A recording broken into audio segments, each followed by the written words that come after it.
হায়াতুদ দুনিয়া ইল্লা মাতাউল গুরুর, সারা দুনিয়া একটা ধোঁকা। বিশ্বাস না হলে বাড়িতে যান আজকে, গিয়ে বলেন কলিজার টুকরা ছেলে, তোমার সুখের জন্য আমার জীবনটা শেষ করছি।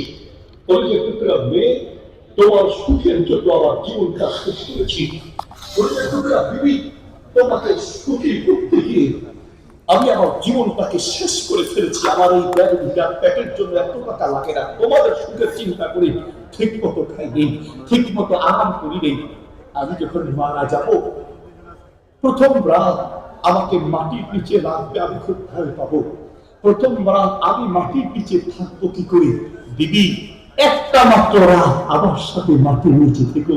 কলিজার টুকরা ছেলে মেয়ে, একটা মাত্র রাত আমার সাথে মাটির নিচে, এক রাত শুধু থেকো, এক রাত, একটা রাত আমার সাথে মাটির নিচে থেকো।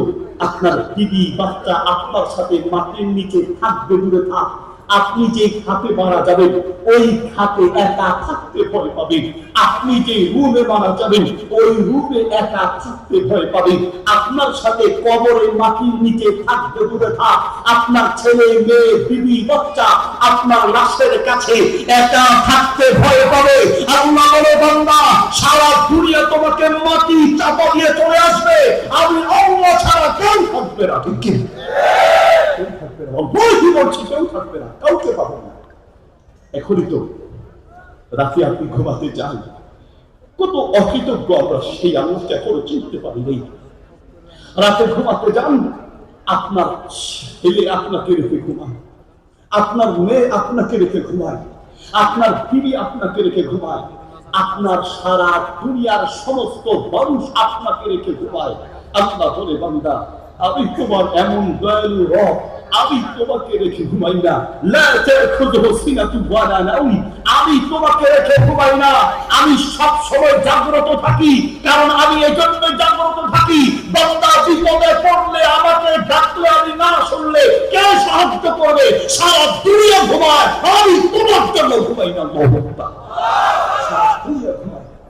আপনার আল্লাহ আপনার জন্য ঘুমায় না। সেই আল্লাহর জন্য দান করবেন, সে আল্লাহর জন্য যাকাত না দিয়ে ওই যাকাতের টাকা জমিয়ে রেখে শান্তি পাবেন?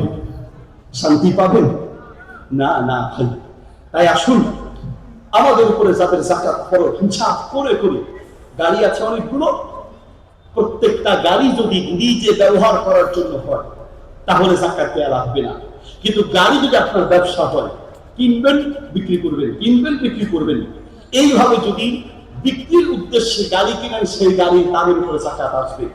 মোবাইলের বিজনেস যদি করেন, সেটা নতুন মোবাইল না পুরাতন মোবাইল হোক, মোবাইল কিনবেন বিক্রি করবেন, কিনবেন বিক্রি করবেন, আবার কিনবেন, মানে ব্যবসা যদি উদ্দেশ্য হয়, সেই মোবাইলের দামের উপরে যাকাত আসবে। ব্যবসা করছেন, দোকানের র্যাক, দোকানের যে সমস্ত আসবাব আছে সেগুলোর উপরে যাকাত আসবে না, তবে বিক্রির জন্য যে পণ্য রেখেছেন সেই পণ্যের দামের উপরে যাকাত আসবে। কত ভাবে যে যাকাত আমরা পরিত্যাগ করছি। ইসলামের এত বড় গুরুত্বপূর্ণ একটি বিধান, এই বিধানের ব্যাপারে আমাদের মানে কোন সচেতনতা নাই। এই জন্য তরুণ যুবকদেরকে বলবো, সচেতনতা বৃদ্ধি করুন। আমি তো বলি, সারা বাংলাদেশ একদিনে পাল্টে যেত।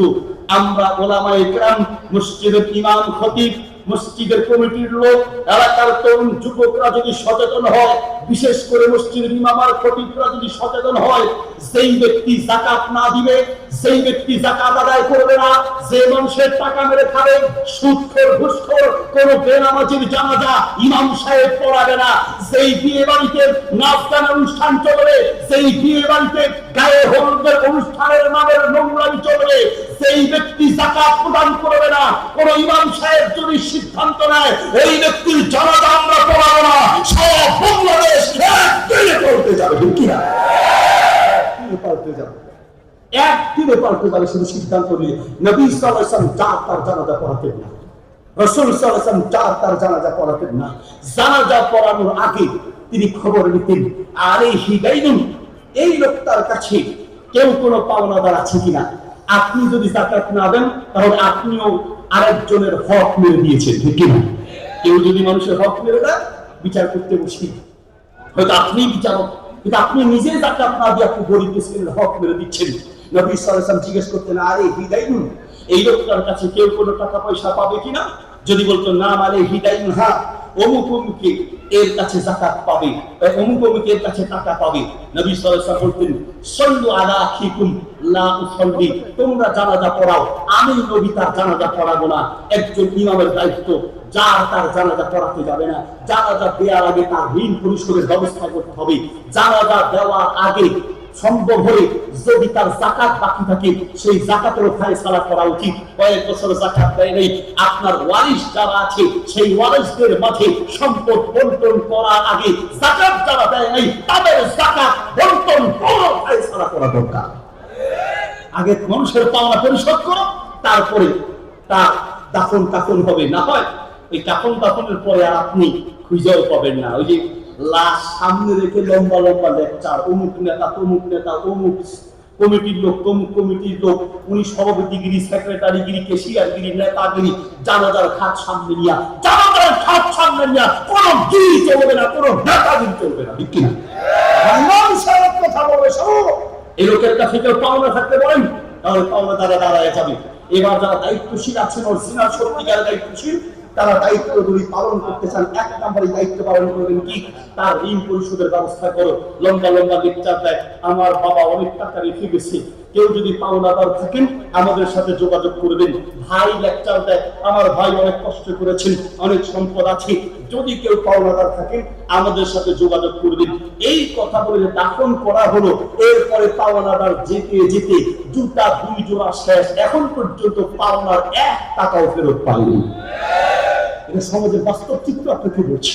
প্রিয় ভাই আমার, তাহলে আমরা ইনশাআল্লাহ তাআলা আমাদের জাতের সম্পদ আছে, আল্লাহ তাআলা তৌফিক দিয়েছেন, আমরা যাকাত দিব, তাদেরকে দিব। অনেকে প্রশ্ন করেন, হুজুর ভাই প্রথমত খুঁজবেন নিজের আত্মীয় স্বজনের মধ্যে গরিব মিসকিন আছে কিনা, গরিব মিসকিন এবং হকদার আত্মীয় স্বজনের মাঝে আছে কিনা এটা খুঁজবেন। নিজের ভাইকেও যাকাত দেওয়া যায়, নিজের বোনকেও যাকাত দেওয়া যায়।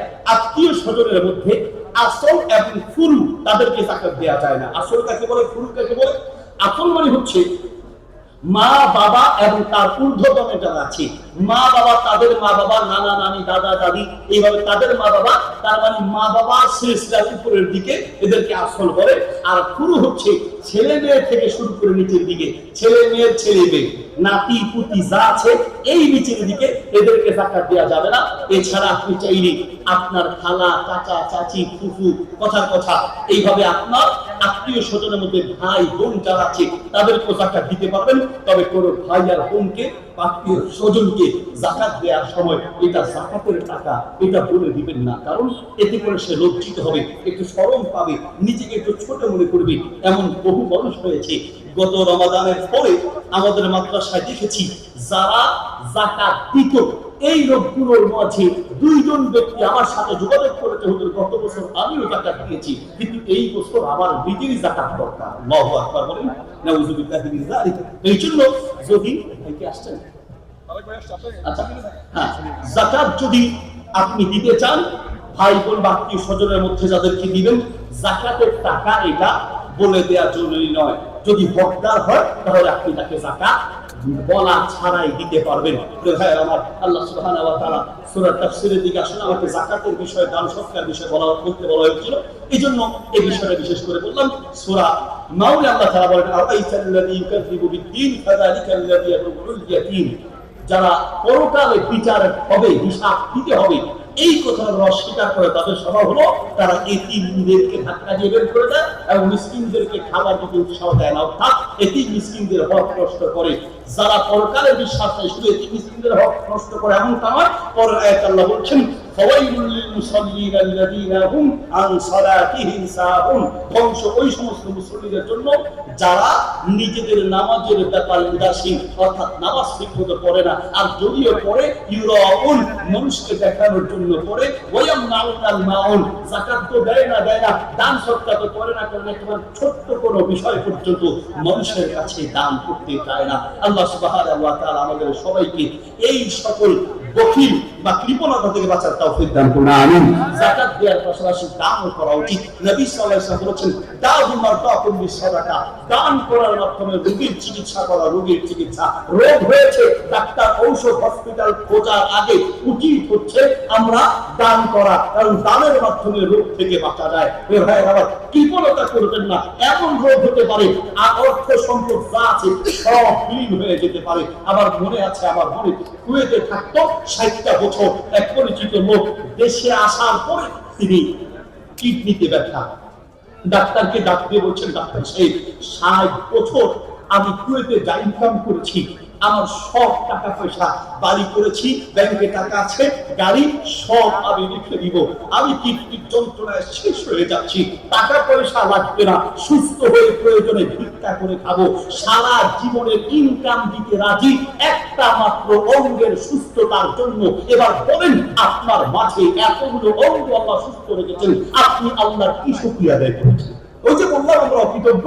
ইন্টারনেটে সার্চ দেন, উইকিপিডিয়াতে সার্চ দেন, চ্যাটজিপিটিতে সার্চ দেন, ডিপসিকে সার্চ দেন, উইকিপিডিয়া গুগলে সার্চ দেন, হেলেন কিলার লিখে সার্চ দিয়ে তার ইতিহাস জানার চেষ্টা করেন। হেলেন কিলার চোখে ঠিক মতো দেখে না, কানে ঠিক মতো শুনে না, চোখে দেখে না, শরীরের অনেকগুলো অঙ্গ প্রত্যঙ্গ নাই। হেলেন কিলারকে ডেকে প্রশ্ন করা হলো, আল্লাহ তোমাকে এতগুলো অঙ্গ প্রত্যঙ্গ দেয় নাই, আচ্ছা বলো তো দেখি, আল্লাহ যদি তোমাকে অল্প তোমাকে যদি প্রশ্ন করি, তোমাকে যে তোমার স্রষ্টা রব এতগুলো অঙ্গ প্রত্যঙ্গ দেয় নাই, আচ্ছা শোনো তো, তোমার স্রষ্টার প্রতি তোমার কি কি অভিযোগ আছে? স্রষ্টা যে তোমাকে চোখ দেয় নাই, কান দেয় নাই, শরীরের অনেকগুলো অঙ্গ প্রত্যঙ্গ নাই, দৃষ্টি নাই, শ্রবণ শক্তি নাই, তোমার স্রষ্টার প্রতি তোমার কি কি অভিযোগ আছে? হেলেন কিলার বললেন, আমার স্রষ্টা আমাকে কি কি দেয় নাই সেই পর্যন্ত আমি চিন্তা করতে পারি নাই। আমার স্রষ্টা আমাকে যা যা দিয়েছে আমি কিয়ামত পর্যন্ত গড়েও তো শেষ করতে পারবো না। কি শুকরিয়া আদায় করেছেন বলেন? আমার একটা মাদ্রাসা আছে, প্রতিবন্ধী শাখা, চোখে দেখে না, কানে শুনে না, এইরকম প্রতিবন্ধীদের জন্য একটা মাদ্রাসা করেছে আলহামদুলিল্লাহ। সেখানে আমার এক টিচার আছে, অন্ধ, চোখে দেখে না, টিচার চোখে দেখে না, ছাত্র চোখে দেখে না, অন্ধ, মাঝে মাঝে তাদের চেহারার দিকে তাকাই আর আমি আমাকে বলি, চোখে দেখে না, নিজের মা বাপকে দেখতে পারে নাই, ছেলে মেয়ের মুখটা দেখতে পারে নাই, আর দুনিয়ার সৌন্দর্য দেখতে পারে নাই, তারা সারা জীবন জন্মের পর থেকে না দেখে জীবন কাটাচ্ছে। আপনি বলেন তো, এই চোখ বন্ধ করে কয়দিন আপনি চলতে পারবেন? একদিন, এক সপ্তাহ, এক মাস পারবেন? এক বছর চোখ বন্ধ করে চলতে? তাদের তুলনায় আল্লাহ আমাদেরকে কতটা যে ভালো রেখেছে, শুকরিয়া আদায় করা উচিত। যাকাত দেওয়ার পাশাপাশি মাঝে মাঝে অসহায় মানুষের পাশে দাঁড়ানো উচিত। তাহলে কি হবে? ইনশাআল্লাহ তাআলা আপনার মধ্যে আল্লাহ সুবহানাহু ওয়া তাআলা কৃতজ্ঞতা বোধ জাগ্রত হবে। অসহায় এবং এইরকম বিপদগ্রস্ত মানুষের পাশে যাবেন, আল্লাহর শুকরিয়া আসবে। দান করলে রোগ থেকে বাঁচা যায়, দান করলে বিপদ থেকে বাঁচা যায়, তাকওয়াই তাকাসু খারাপ মৃত্যু থেকে বাঁচা যায়, দান করলে আল্লাহর মহব্বত পাওয়া যায়। ওয়াজাবাত মুহাদ্দাতিনা লিল মুতাবাযিলিনা ফিয়া, দান করলে আল্লাহর মহব্বত পাওয়া যায়। দান করার মাধ্যমে আরশের ছায়ায় মেহমান হওয়া যায়, দান করার মাধ্যমে জান্নাতের মেহমান হওয়া যায়। আল্লাহ সুবহানাহু ওয়া তাআলা আমাদেরকে দানশীল হওয়ার তৌফিক দান করুন আমিন।